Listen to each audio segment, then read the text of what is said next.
नमस्कार। फिर से हाजिर हूँ एक नई कहानी लेकर के। मैं हूँ राज। आप देख रहे हैं हाईवे हॉरर स्टोरी। दोस्तों, आज की जो कहानी है इसकी शुरुआत एक आत्मा से होती है। उस आत्मा का नाम था सुगंधा। वो आत्मा जंगल के अंदर में एक पुराने खंडहर में रहती थी। वो खंडहर कभी राजाओं का शिकार का रहा होगा, लेकिन अब वो खंडहर में तब्दील हो चुका है। जंगल बहुत बड़ा था। उस जंगल को लोग खूनी जंगल के नाम से जानते थे। आसपास के जितने भी गांव के लोग थे वो इसी नाम से पुकारते थे। वो था ही खूनी जंगल, ऐसा था क्या ये। लेकिन लोग बागों का कहना था कि उस जंगल में एक लड़की का आत्मा दिखती है जो बेहद ही खूबसूरत होती है।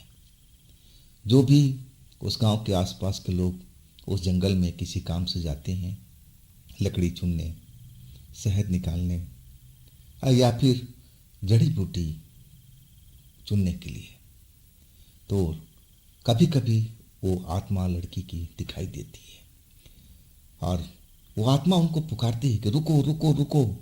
लेकिन जितने भी लोग उस जगह पर होते थे सब डर करके भाग जाते थे। कोई मुड़ करके नहीं देखता था।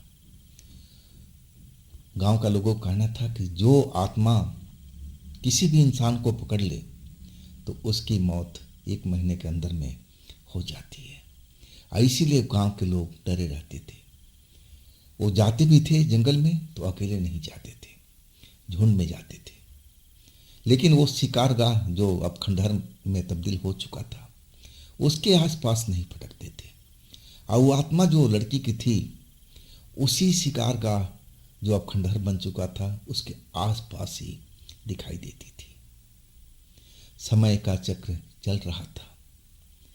अब रंजीत जवान हो चुके थे और उनके पिता एक वैद्य थे। छोटे मोटे तंत्र क्रिया भी जानते थे। ये तो उनका खानदानी पेशा था।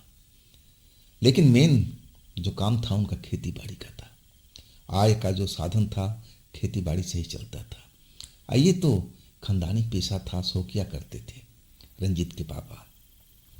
और वो जड़ी बूटी चुनने के लिए उस जंगल में अब रंजीत को लेकर के जाने लगे। उन दुर्लभ जड़ी बूटियों का पहचान कराने लगे कि बेटा ये जो जड़ी है ये इस इलाज में काम आती है, फलां इलाज में काम आती है। एक एक जड़ी बूटी का पहचान कराने लगे थे। अब रंजीत भी जो अपने पिता की सारी बात को समझते थे, उनकी एक एक बात को अपने दिमाग में बिठाते थे, उन जड़ी बूटियों का पहचान भी करते थे। अब वो जानते थे कि आगे चल कर के मुझे भी यही काम करना है और इसमें वो रुचि लेते थे। लेकिन उनके पिता हिदायत भी देते थे कि देखो बेटा, ये जो जंगल के बीचों बीच में वो खंडहर है ना, उसके आसपास में कभी भी अकेले मत भटकना, क्योंकि वहाँ पर एक लड़की की आत्मा भटकती रहती है और उसे तुम्हें बचना चाहिए। अब पापा जो रंजीत के थे हर विद्या सिखाते थे।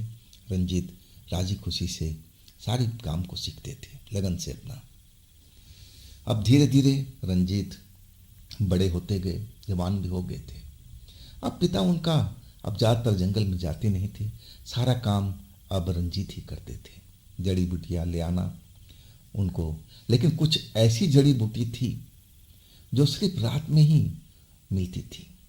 उसके जो फूल खिलते थे रात के टाइम में खिलते थे और वो फूल में इतना सुगंध होता था कि उसके सुगंध से जो जंगल के पक्षी वगैरह थे और सुगंध से मोहित होकर के उसे रात में ही खा जाते थे और फिर सुबह में वो फूल मिल नहीं पाता था। और वो लाइलाज बीमारी का एक तरह से अचूक दवा था। और इसी चक्कर में कभी कभी रात में भी रंजीत को जाना पड़ता था। उनके पापा तो पहले जाया करते थे, लेकिन अब सारा जिम्मा रंजीत के ऊपर में आ गया था। और एक रात रंजीत उसी जड़ी बूटी के चक्कर में आप चल पड़े थे अपने 3 दोस्तों के साथ में। टॉर्च लिए हुए थे, थैला लिए हुए थे। अब वो टॉर्च की सहायता से अपने दोस्तों को बता रहे थे कि देखो, वो भी पहचान करा रहे थे कि ऐसी जड़ी है। लेकिन दोस्तों को इस काम में उनको इंटरेस्ट नहीं था। वो तो एक तरह से साथ निभाने के लिए आए थे। अब सारा काम रंजीत को ही करना था। अब दोस्त कहने लगे, भाई हमें तो इसके बारे में कोई जानकारी नहीं है, आप ढूंढ लो, हम यहाँ पर बैठे हुए हैं। अब दोनों दोस्त आपस में बात करने लगे। अब रंजीत समझ गए कि दोस्त उनकी मदद नहीं करेंगे, जो भी काम करना है उनको खुद ही करना है। लेकिन जो फूल खिलने वाली जड़ी बूटी थी अब उनको नज़र नहीं आ रही थी। और उसको ढूंढते ढूंढते वो अंदर जंगल के बीचों बीच पहुंच गए थे। और उनका जो दोस्त थे वो तो जंगल के किनारे वाले साइड में बैठे आपस में बात कर रहे थे। पूर्णमासी की रात थी, आसमान में चांद पूरा दिखाई दे रहा था। अब रंजीत उस जगह पर पहुंच गए थे जहां पर दिन में भी लोग जाने से डरते थे। वो वही खंडहर था, बिल्कुल वीरान पड़ा हुआ था। लेकिन रंजीत को इतना अपने काम में इतना मगन थे कि वो बिल्कुल पहचान नहीं पाए। उस जगह पर जब पहुंच गए तब देखा कि अरे उस साइड में तो बहुत सारा फूल खिले हुए हैं। और वो फूल चुनने लगे, अपने थैला में रखने लगे। वो खुश थे कि चलो आज तो बहुत सारा फूल मिला है, इतना फूल तो कभी नहीं मिला। और फूल चुनते चुनते चुनते उस खंडहर के पास पहुंच गए थे। जब फूल पूरा उन्होंने ले लिया, जरूरत भर उनका काम हो चुका था फूलों से, अब फिर वो मुड़ने लगे अपने घर की तरफ जहाँ उनके दोस्त बैठे हुए थे जंगल के किनारे पर। उस तरफ वो जाने लगे, लेकिन कुछ ही कदम चल पाए थे और तभी उनके पीछे से किसी ने आवाज़ दिया। आवाज़ एक लड़की की थी और उस लड़की का आवाज़ सुनकर के रंजीत मुड़ गए और वो देखने लगे। वो देखे तो एक आकर्षक ज्योति जिसकी उम्र 20-22 साल से ज़्यादा नहीं होगी, सफ़ेद कपड़े में किसी परी समान दिख रही थी और वही उनको आवाज़ दे रही थी, अरे रुको रुको रुको रुको। अब रंजीत तो रुक ही गए थे और तब तक वो लड़की जो पीछे से आवाज़ दे रही थी और उनके पास पहुंच गए। वो लड़की मुस्कुरा रही थी, रंजीत को नीचे से ऊपर तक देख रही थी, जैसे रंजीत उसके लिए कोई अजूबा हो। रंजीत अब समझ गए थे कि जिस लड़की को देख रहे हैं ये लड़की वही आत्मा है जिसके बारे में गांव के लोग बताया करते थे, डराया करते थे।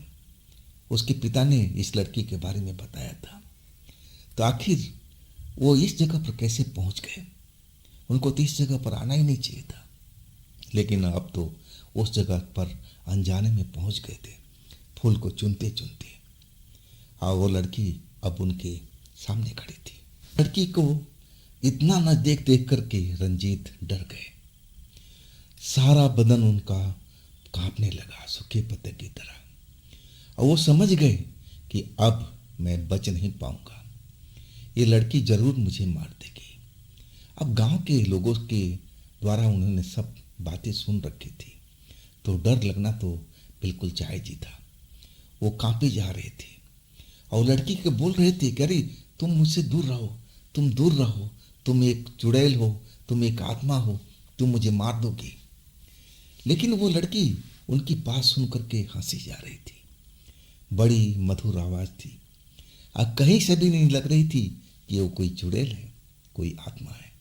एक सजीव लड़की की तरह हाड़ मांस की बनी दिखाई दे रही थी। लेकिन रंजीत तो बेहद डरे हुए थे और लड़की उनको शांत कराने की कोशिश कर रही थी कि नौजवान तुम डरो मत, डरो मत, मैं तुम्हारा कुछ नहीं बिगाड़ूंगी। मैं आत्मा जरूर हूँ लेकिन किसी का नुकसान नहीं करती। तुम मुझसे बिल्कुल मत डरो, मैं तो तुमसे बात करना चाहती हूँ।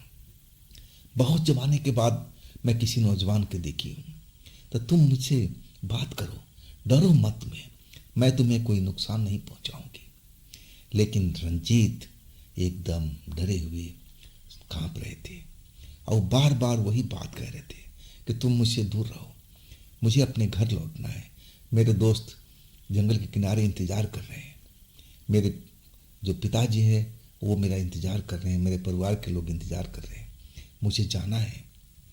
लेकिन वो भागना चाहते थे, लेकिन वो भाग नहीं पा रहे थे। न जाने उस लड़की ने इन पर क्या जादू कर दिया था। अब जहाँ थे, अब बस वो रुक गए थे। बार बार उस लड़की से प्रार्थना कर रहे थे कि आप मुझे जाने दीजिए, आपने मुझे क्यों बांध रखा है, मैं तो दौड़ भी नहीं पा रहा हूँ, अपना कदम भी नहीं उठा पा रहा हूँ, आप अपना जादू वापस कर लीजिए, मुझे घर जाना है। बार बार वो रोते हुए उस लड़की से एक तरह से प्रार्थना कर रहे थे। लेकिन लड़की उनको समझाने की भरपूर कोशिश कर रही थी कि देखो नौजवान, मैं तुमसे बस बात करना चाहती हूँ, मैं अपने दिल की बात तुमसे शेयर करना चाहती हूँ। मैं बहुत ज़मानों से किसी को देखा नहीं इतने नज़दीक से, तो तुम मेरे पास में बैठो, मैं तुमसे कुछ बात करूँगी, तुम भी मेरे से बात करो, हम क्या दोस्त नहीं बन सकते? मैं ऐसी लड़की नहीं हूँ, मैं ऐसी आत्मा नहीं हूँ कि किसी का नुकसान पहुँचाऊँ। लेकिन रंजीत तो एक आम इंसान थे। आप इतने नज़दीक किसी आत्मा को देख करके उनकी रूह तो ऐसे ही कांप गई थी। और वो जो उनका डर था वो अपनी जगह पर एकदम कायम था। लेकिन अब लड़की उनको शांत कराने लगी, धीरे धीरे रंजीत शांत होने लगे। और जब देख लिया लड़की कि हाँ, इनका जो डर है पहले से कम हो गया है, तब वो रंजीत के बिल्कुल पास में आ गए और उनके सर पर हाथ फेरने लगी। और जैसे जैसे हाथ फेर रही थी, अब रंजीत का जो डर था दिल से निकल चुका था।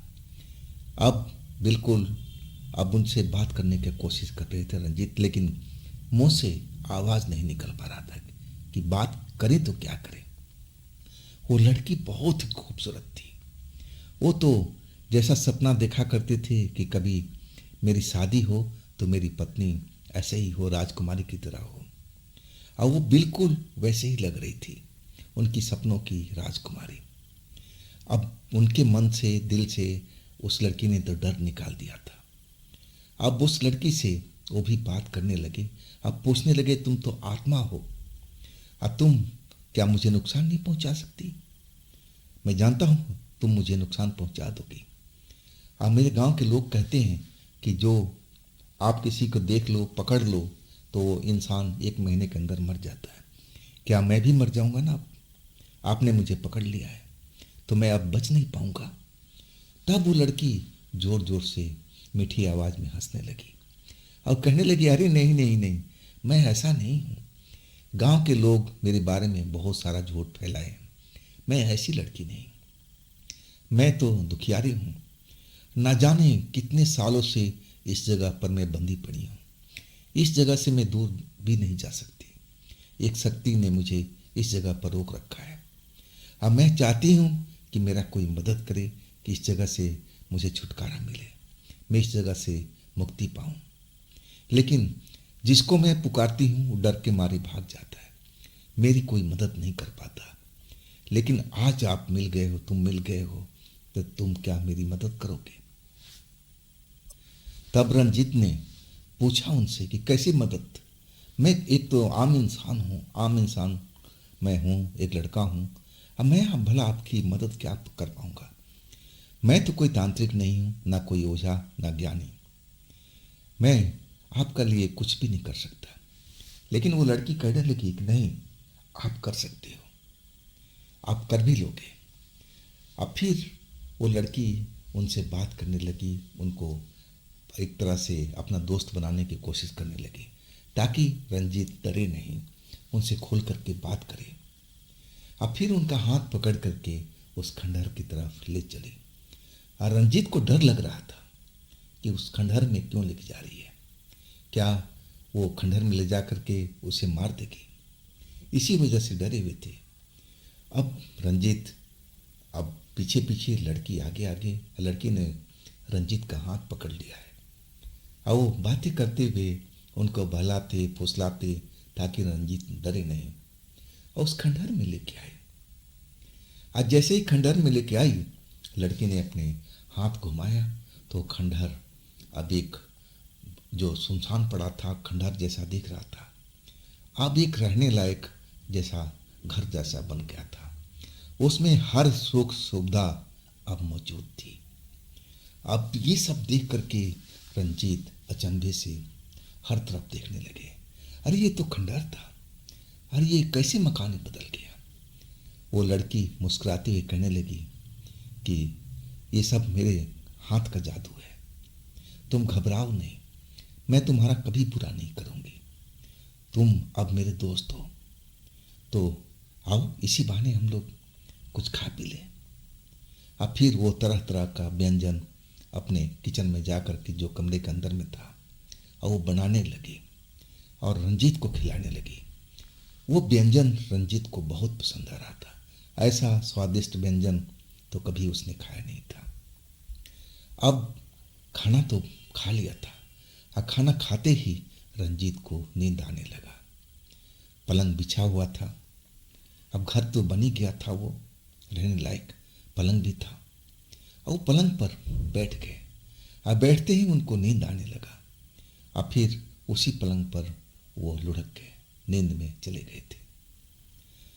अब इसके बाद जब उनकी आंख खुली ना, तो अपने दोस्तों से थोड़ी ही दूरी पर जमीन पर गिरे हुए थे और सुबह हो चुकी थी।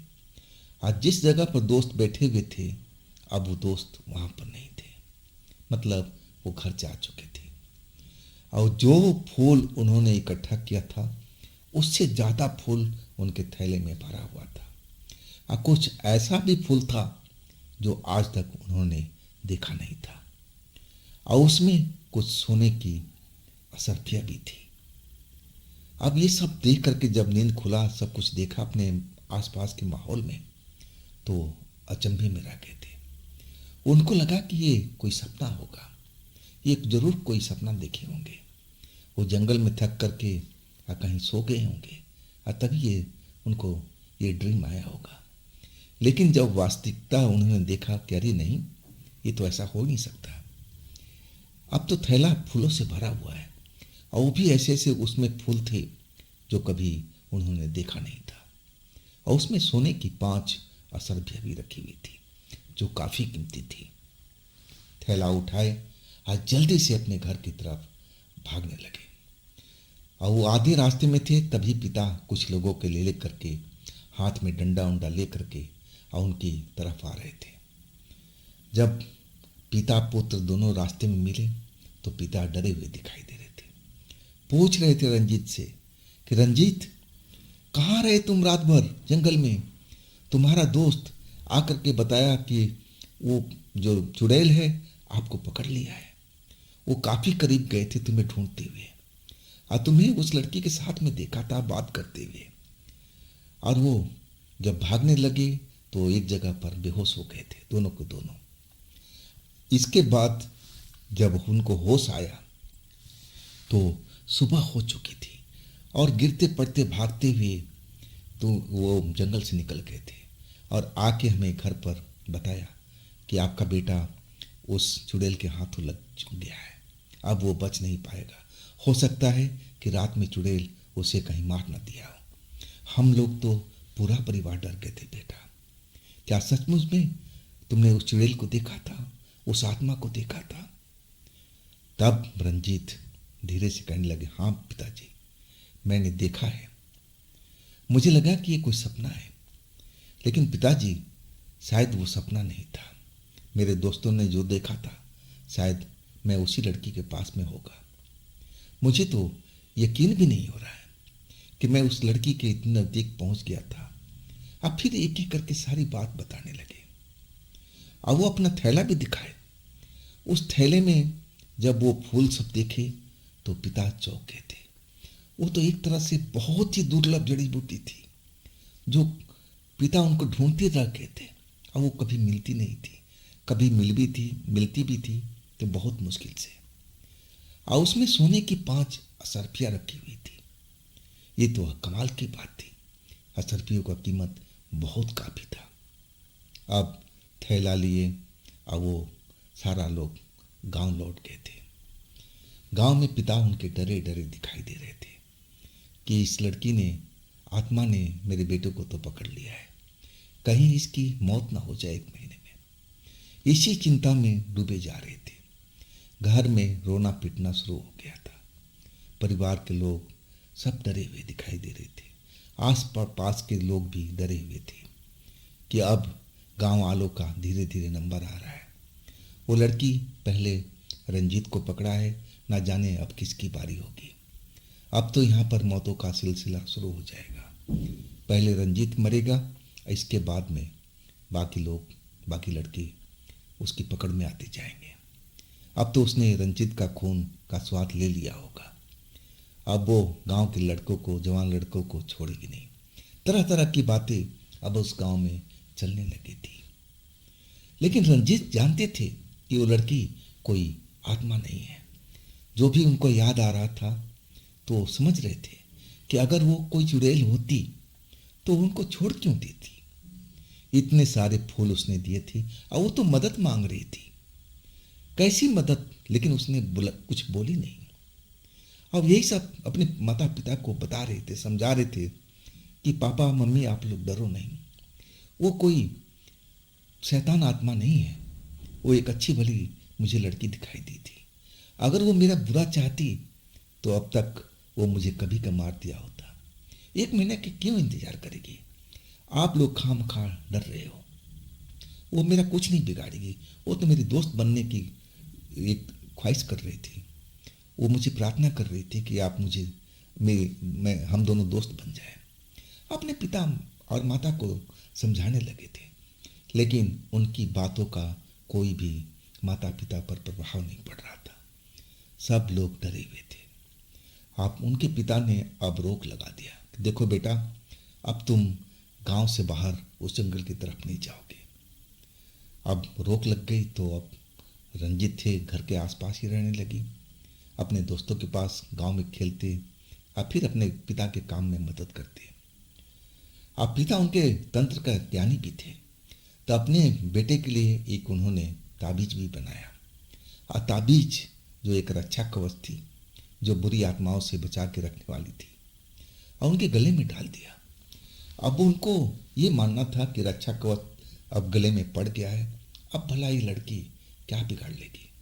लेकिन डर एक जो पिता का था अंदर से सता रहा था कि कहीं ये रक्षा कवच काम ना किया तब क्या होगा, तब क्या होगा। और इस तरह करीब करीब 1 महीना से ज़्यादा वक्त बीत चुका था। लेकिन रंजीत जैसे थे वैसे ही थे। ना तो उनको कोई बुखार आया, ना कोई बीमारी, बिल्कुल स्वस्थ थे और खेल रहे थे, कूद रहे थे, सारे काम अपना कर रहे थे। अब गांव वाले तरह तरह के फिर बातें करने लगे। हो सकता है कि थोड़ा टाइम ले, लेकिन ये लड़का तो मरेगा जरूर, इसका मौत तो निश्चित है। और उनकी बात सुनकर के रंजीत उनको हंस करके टाल देती है, डांट देती है कि भागो तुम लोग, झूठ बोल रहे हो। वो लड़की कोई शैतानी आत्मा नहीं है, वो एक पवित्र आत्मा है, उसको मेरी मदद की ज़रूरत है। लेकिन पिता ने मेरे ऊपर बंदिश लगा रखा है। मैं तो जाने की सोच रहा हूँ उस जगह पर दोबारा से, लेकिन पिता तो मानते ही नहीं। इस तरह करते करते अब 3 महीना बीत चुका था, लेकिन ना तो रंजीत को कुछ हुआ, बिल्कुल घर में जैसी थी खुशहाली वैसी ही बनी रही थी। अब रंजीत को पिता जो थे, अब उनका धीरे धीरे डर जो था कम होने लगा। अब लेकिन वो नहीं चाहते थे कि रंजीत दोबारा उस जंगल में जाए। अब जो जड़ी बूटी का काम था, अब फिर उन्होंने अपने जिम्मे ले लिया था। वो सारा जड़ी बूटी जाकर जंगल से चुन के ले आते, और तब एक रात को उसी फूल को चुनने के लिए जा रहे थे, और वो भी भटकते भटकते फूल किनारे पर मिल नहीं रहे थे। और तब उनको उसी जगह पर पहुंच गए जहां वो खंडर था, और वो लड़की की आत्मा उनको साफ दिखाई दी, और उनको पुकारने लगी कि आप भागिए मत, भागिए मत, डरिए मत, मैं आपका कुछ बिगाड़ूंगी नहीं, आप रुकिए रुकिए। लेकिन रंजीत के पिता उस जगह पर रुके नहीं। वो भागते हुए सीधा जंगल से निकल आए। इसके बाद एक तरह से बीमार पड़ गए थे। डर उनके अंदर में समा गया था, लेकिन अब वो स्वस्थ हो गए थे। दर्द जो था निकल गया। टाइम के अकॉर्डिंग 2-4 दिन जरूर लगा था। वो एक तांत्रिक थे, लेकिन फिर भी वो डर चुके थे उस लड़की को देख करके। इसके बाद तो उन्होंने कसम खा लिया था कि अब रात के टाइम उस जंगल में बिल्कुल नहीं जाएंगे। ना मैं जाऊंगा, ना मेरा बेटा जाएगा रंजीत। तो क्या हुआ दोस्तों, आखिर वो लड़की कौन थी और रंजीत को अपना दोस्त बना रखी थी?